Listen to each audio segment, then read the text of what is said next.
What's going on, Station Athletics? My name is JJ Valentin. I am the head of media here at Station Athletics, and I am here alongside our CEO and founder, Joe Pa. Here I am. Here with another episode 88.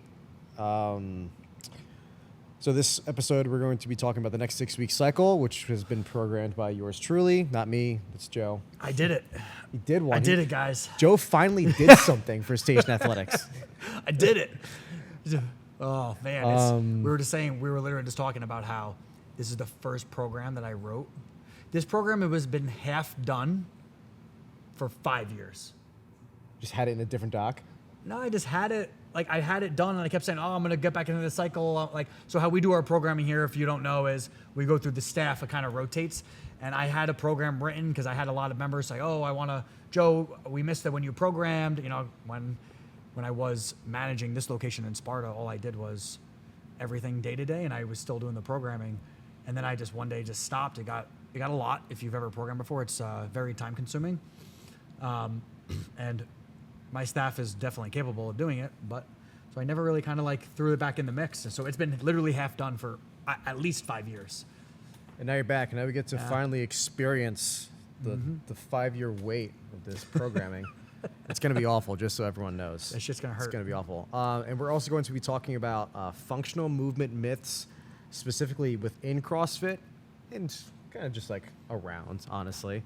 But before we get into that, let's start with just the cycle. So what can we expect strength-wise, conditioning-wise? What movements are we going to see? What's the style? So my style of programming, everyone's style of programming is going to be different. If JJ wrote something versus Al or, Brian, whoever's writing, Courtney, whoever's writing the program has a specific style, one, based on what they like, two, what their body stimulus can kind of handle. Again, it goes back to what you like doing, right? And then the third piece is your point of view on how certain stimulus can affect your body in a positive and negative way, right? So for you guys that don't know, I come from a track and field background. I was the decathlete. I was a pole vaulter, converted decathlete. So I did a lot of volume in college. I was training for 10 events from running, throwing, jumping, and you start to really understand, what your body can handle and what it can't handle when you do stuff like that. Because you're strength training, you're doing distance running, you're doing all these different things.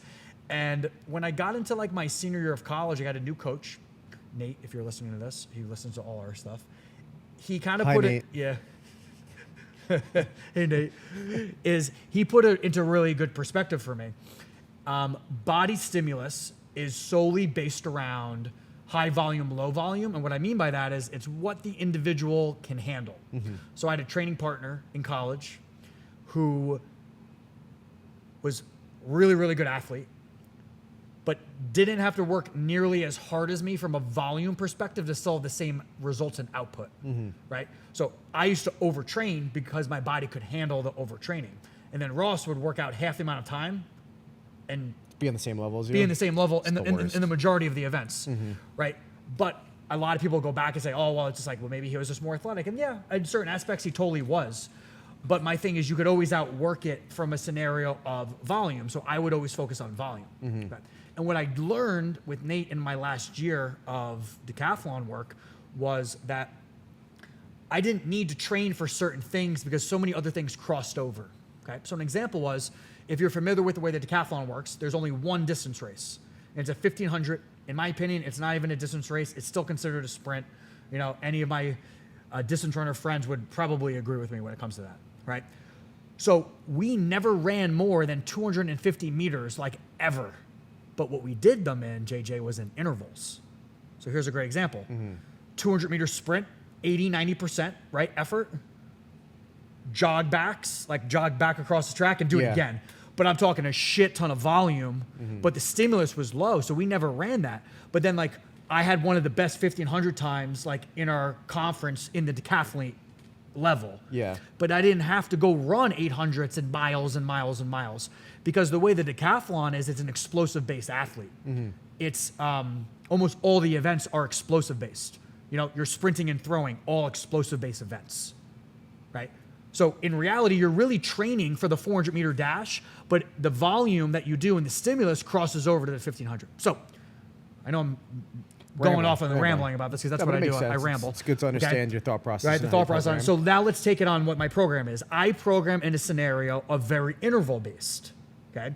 You'll see a lot of work-rest ratios. So here's an example. You may do a workout of 3 movements, and the target time on each round will be 4 minutes, but you're fucking moving in those 4 minutes. Because people in our space, from a young age all the way to people that are in their 50s and 60s, right? We've been open in April. We're going to be open, was that 11 years? Yeah. We're going to be on our 12th year. Yeah, 12 years. Jesus. 2014 I opened. So we're going on our 12th year. Is that from a stimulus perspective, people will do a 4-minute workout and they're not understanding that they should be tired from that. We did one of these workouts this week, actually. Did it with Victoria, and I was like huffing and puffing from it, and it was a sprint. They're like 45-second intervals. So back to this. So like the example would be is working for 4 minutes, but then resting 2 or 3 minutes, and then repeating that 3, 4, 5 times, right? Because what I'm forcing you to do is bring your heart rate down, and then accelerate again. Heart rate down, accelerate. So what you're getting out of that is a couple of really, really strong things. The first thing is you're building an aerobic capacity, right? In a piece of what I kind of want to framework this is, you don't need to do 20 or 30-minute workouts to be able to hold on and still perform well in a 20 or 30-minute workout. Yeah. Because you're understanding what heart rate control is in the functional fitness space. So if I'm working and I'm getting my heart rate to 160 or 180 for a really, really short period of time, but then I'm able to get my heart rate all the way down to like 110 and then do that again and again and again, that's what the pros are really, really good at. Yeah. They're good at a constant, steady pace at a high volume because they're able to keep their heart rate in a very controlled state.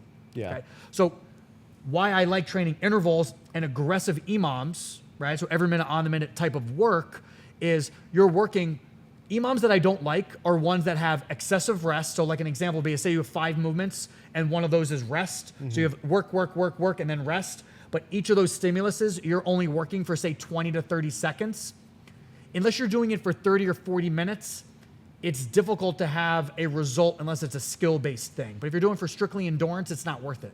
I'd rather see someone work really hard for 12 or 15 minutes and be pushing 40 to 45 seconds of work and resting a very, very small amount of time. Yeah.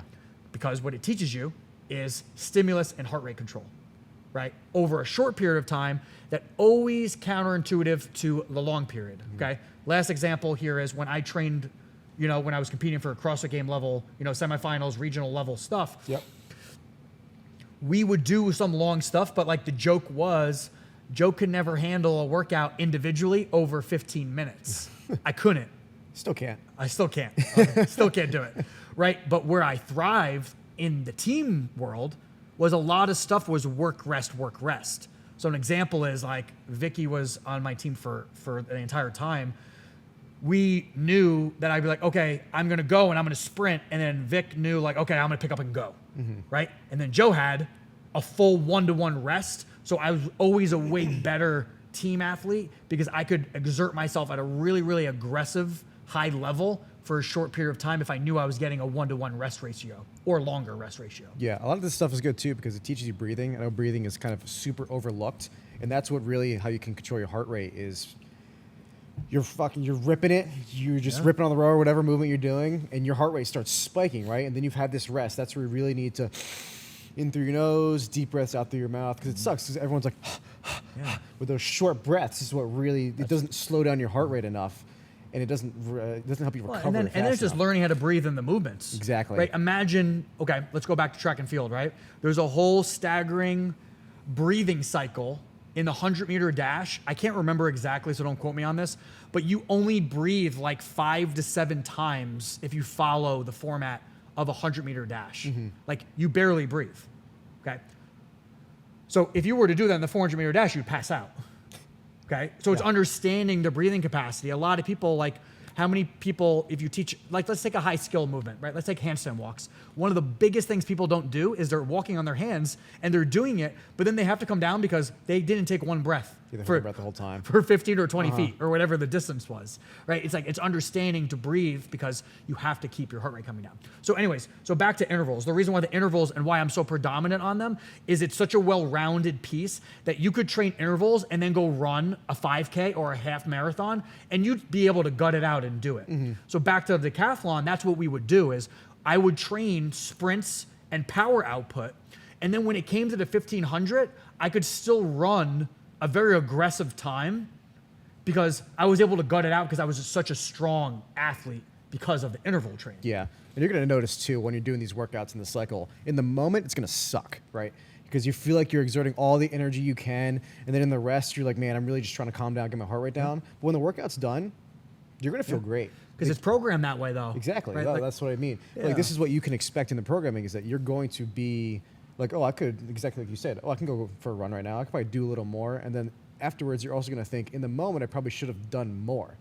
So that's why this is good too, because you push it as much as you can. Obviously, you want to push up as much as you can, but like ultimately, you can control your true exertion. Yeah, a big myth in like the functional fitness space was always, when I first got into this, it was like, I need to do as much volume as possible. I need to be able to do doubles. I need to, you know, make sure I'm doing my runs and this or that. Like if you train for high rocks, like you got to run a lot if you're going to do something like that, right? But you don't necessarily need to run, you know, 1,000 meters to overtrain for it. Like you don't need to. You train the power output to be able to gut out and hold on. I'd rather someone be able to do 1,000, be able to take a deep breath, and then be able to do an unbroken set of 50 wall balls, right? Like that's more impressive to me than the overstimulus, right? And that's kind of the myth of CrossFit was like, again, I'll backtrack, was I would overtrain so much when I first started. And what happens with that? You get injured, right? You're overtraining on the weight.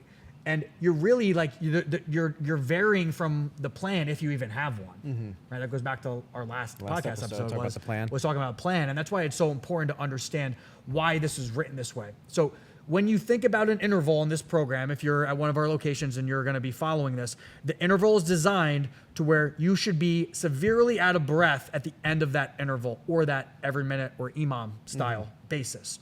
Because I'm giving you ample amount of rest to be able to bring your heart rate down and then do it again, okay? It's not as simple as, okay, I'm just gonna program a 30-minute workout and you're gonna go through the motions, understand why effort, right, and your power output is more valuable than being a conditioned, long time frame athlete. And then strength-wise, I know you said you're gonna be focusing a lot on the testing of the power clean or the squat clean. Yeah, both of these kind of go hand in hand, right? Exactly, So you keep hearing me talk about power output. The reason why that I always negate typically to a clean or like snatches, like on a single rep, okay, or like a jerk or something, is because you're exerting an extreme power output from your midline. So, you know, abdominals, hips, quads, you know, butt, etc. Right? So a clean goes hand in hand with this type of interval style training because of the power output. We're priming your legs to create as much power as possible, right? There's a big myth too about the concept of to be powerful, you have to do Olympic weightlifting. That's not true. It's not true, but it is at the same time. It helps, but because it's body adaptation around the same thing. So body adaptation, the way that I'm looking at this is you are priming your legs to be powerful, to be able to lift heavier in a clean. Clean is probably the most basic position in an Olympic lift that you can get from the floor to your shoulder, okay? Because we're removing the jerk, we're removing the, you know, whether it's a snatch, right? It's probably the most simplistic piece of it. So the reason why I like it is because it is around everything that you're doing about creating the most power from the floor to your hip. Yep, so that's what you can expect in the programming for the next 6 weeks. This is for Sparta and Roseland. You can pick the mind of Joe Pa here for the next 6 week cycle, and you can understand why you're suffering as much as you are. You're welcome. As for the actual topic we want to get into, you kind of started getting into it too already, is the functional movement myths for body adaptation. So this is myths in our sport, myths in CrossFit, and myths in just functional fitness. Some big myths that we kind of saw is, one, CrossFit's too dangerous, which it can be. Can be, if for sure. you overexert yourself, like you said before. There's so many topics on just that. If you're doing way too much, I mean, you're going to overexert. Let's start with that, actually. Let's see. Yeah. Too dangerous. Is Okay. CrossFit really too dangerous? So you know what I want? I want your opinion because you're more fresh in this space. Just so everyone knows, I've been competing competitively in CrossFit since 2012.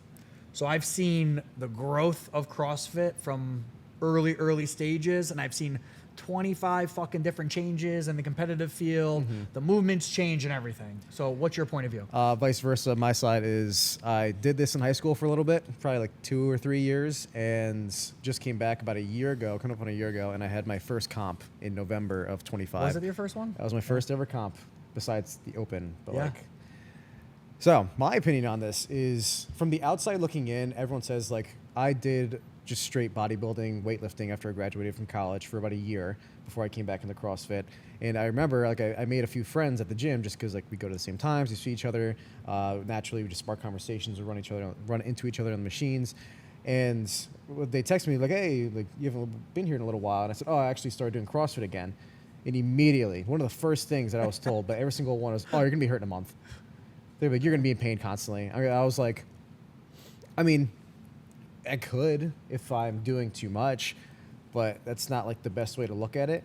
I think it's definitely something where if you come into it and you're fresh and you don't really know much about it and you're immediately like, oh, I'm going to put up the heaviest weight, or I'm going to really see if like my form's not good, but I'm just going to keep going up in weight anyway. I'm not going to listen to the coaches when he tells me to back off and focus on form. Then you can get into injury, but I feel like that's the same for every sport. Like I have a sports background. I played football, lacrosse, basketball, CrossFit, if you want to. Yeah, but count you know what's that. crazy It's about like, that is, let's take basketball. If you do too much bounding, it's gonna happen. Yeah. You could develop shin splints, and you could develop other issues. You could come down funky on your ankle. Like there's so many different things. So it's like, so that's why it's like the myth of CrossFit being dangerous. One thing I will say is competitive CrossFit is awful for your body. I'm a prime example of that. My shoulders are fucking torched, right? And it's from a scenario of, because it's excess volume, circular motions, right? In excess of, like, we used to be able to do pull-ups. I would do a set of 60, 70 reps of kipping pull-ups, right? When you do volume like that in excess day after day after day, it beats you up. And I started to really feel it as I got older. When I got into like my early 30s and I was still competing competitively, you start to really feel it. But my point being is, it's not that functional fitness is bad for you. If you do it from a health and wellness perspective, I personally don't see anything, in my opinion, that drives the most results from a well-rounded program. Okay, can you have results doing other things? Absolutely, you can. Yeah. But I think from a variation perspective, I think when you define body adaptation of being used to something, you will constantly change everything that we're doing. And that's kind of like if you like define functional fitness, it's the constant variation. Someone could argue with me forever about how functional fitness is bad and how constant variation isn't the right thing to do. And I'll disagree with them all the time, because you want to be constantly stimulating your body in a sense to where you can push it a little bit further. Exactly. Okay. If someone's doing flat bench press, right, and they do it over and over and over again, right, you eventually get used to the movement. Yeah. And then you change the variables. So why is it different if I change the movements? So if you take that and then you take a workout, let's say that I'm doing a row, box jumps, and pull-ups. Those are my 3 variables. Okay. And then I have bench press. I can change 3 variables. I can change the tempo. I can change the weight. Right? And I can change the position that I'm pushing. Yep. Incline, decline, right? Or regular flat. So you can change the variations. Okay. And there's even more variations on it, but let's just base it off of 3. So I have these 3 movements that are all similar in pull style and different at the same time. So the result that I'm getting from a variation is going to be no different than when I do a variation. But if I do that combination over and over and over again, your body gets used to the variation. Exactly. Unless you change the stimulus, right? So that's why my argument is always like, okay, your body never gets a time to get used to it. It's like, okay, but it can, but you can just keep changing the variables to where you can still make your body, work a little bit harder, right? It is. CrossFit's also super scalable, right? Just because the workout's on the board doesn't mean you have to do that exact workout, that exact rep scheme, that exact weight. I mean, just like I walk into the gym on a Tuesday, my intention is to do legs, but I'm like, I don't feel like doing legs, so I hit bench for the 5th time in 10 days. Like I do the same shit. I'm like, I don't want to do this. I'm gonna go do dumbbell bench. Yeah, it's super scalable too. So you can always vary, like you said, variation. It's a part. It's just like every other lifting, weightlifting kind of physical activity movement. It's just helping. It's another way to help you get in shape. And honestly, it's just everyone that goes to the gym doesn't want to do CrossFit. They just don't want to huff and puff while they are working out. No, cardio, cardio sucks. Cardio is cardio, you know what I mean? But like the stimulus of what you can create in an hour of that you can't build muscle mass. I'll tell you what, the best shape I ever was in was when I was competing competitively because it was nutrition. It's not the work. It's always what you eat. It's what you're eating. It's your fuel. Another myth we have here is only for elite athletes. We kind of debunked that where like an example is there's 5 or 6 scalable pieces, sometimes more to every single movement. We're just like, I was making a joke with Colin yesterday, one of our members here. When he first started, he was terrified to jump on a 45-pound plate, right? And then yesterday I watched him do 18-inch box jump. Really? Yeah. Nice. Right? So as I'm saying is like, and he's in his 20s. You played football with him, so he's young, right? So it's like, so my point is you can take the variation up and down. It's not just for elite. And then you can flip it when you get to the elite level. This is why it's such a powerful, workout program is you have the ability to keep scaling it up. It doesn't matter. You can keep going. Yeah. The weight can keep getting heavier. The movements can keep getting more difficult, right? The combinations can keep getting more difficult. That doesn't change, right? That's why it's for literally everyone, right?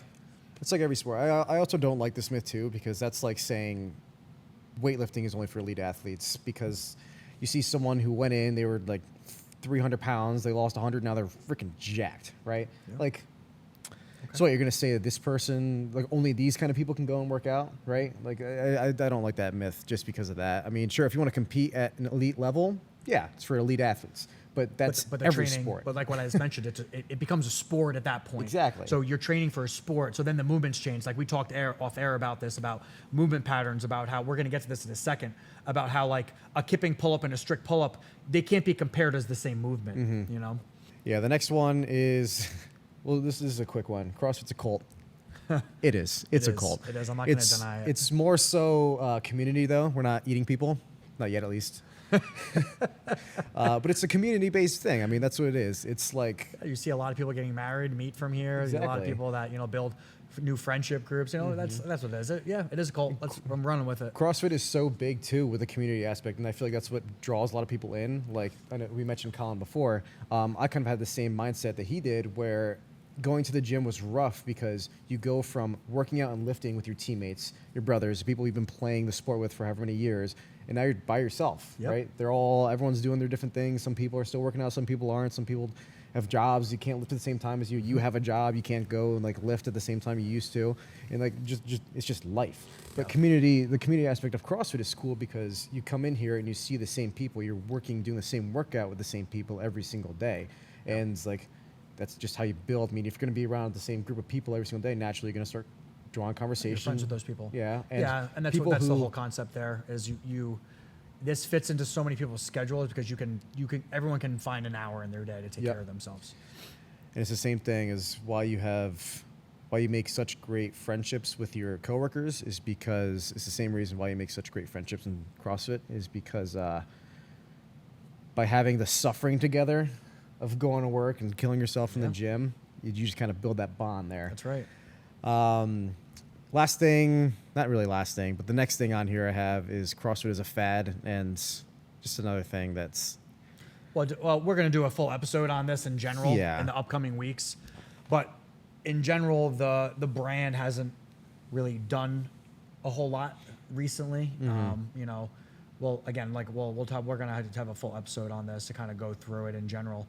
But what it does provide is it provided such a foundation for so many people and gyms, but understanding that like the style of exercise, like strength and conditioning is still strength and conditioning, no matter how you look at it.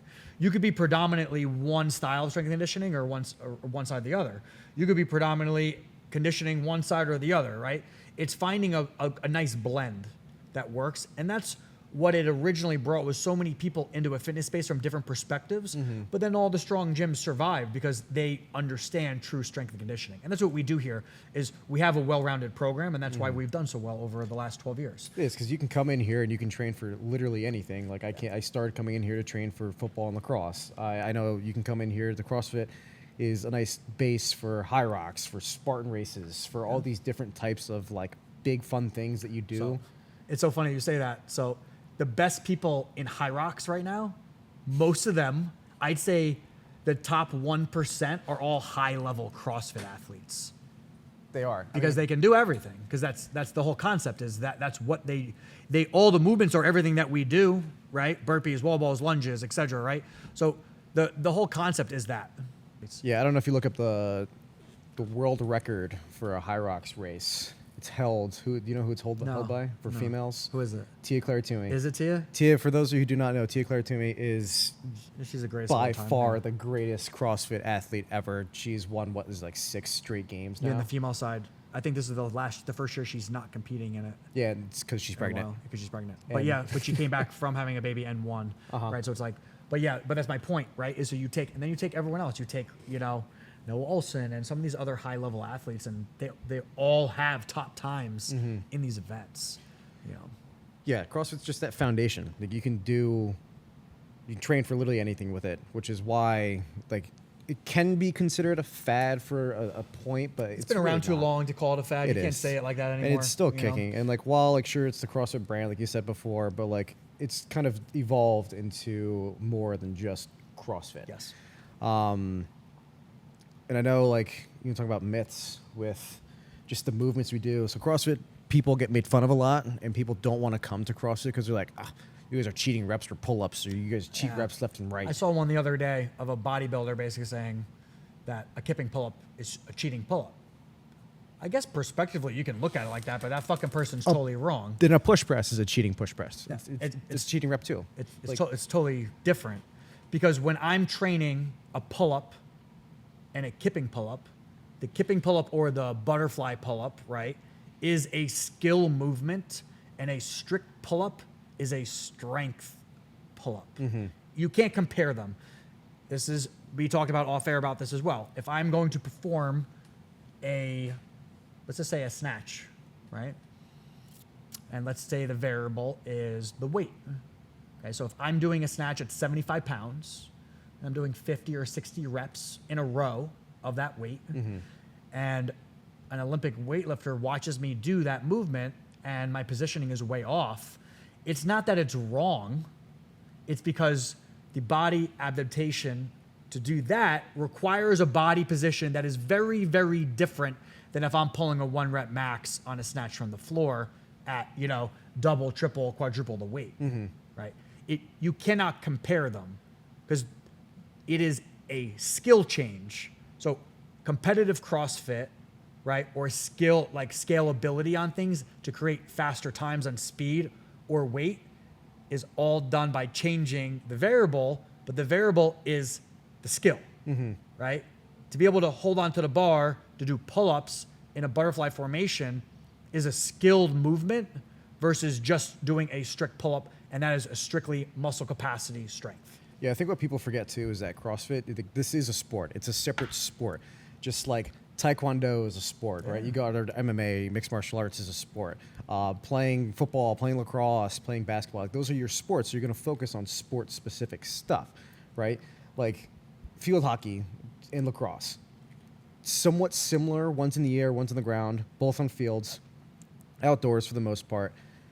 In lacrosse, I'm going to take a shot from 10 to 15 yards. It's a far shot, but there's a good chance that you can rip it and make it. In field hockey, never going to happen.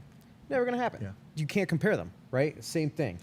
Bodybuilding and regular weightlifting, you really can't compare to CrossFit because while they do have some intermingling with the movements they do to train for it, you have to understand that bodybuilding, they are looking to have a perfect physique. So they're going to target like, I need to get my biceps bigger. So I'm just going to do a bunch of stuff for my biceps and help my arms so it looks better so I can get a higher rank for the competition. Yeah. CrossFit is different because you're not looking for physique. You're looking for skill movements. And that's where the kipping pull-ups come in, the muscle and I think ups.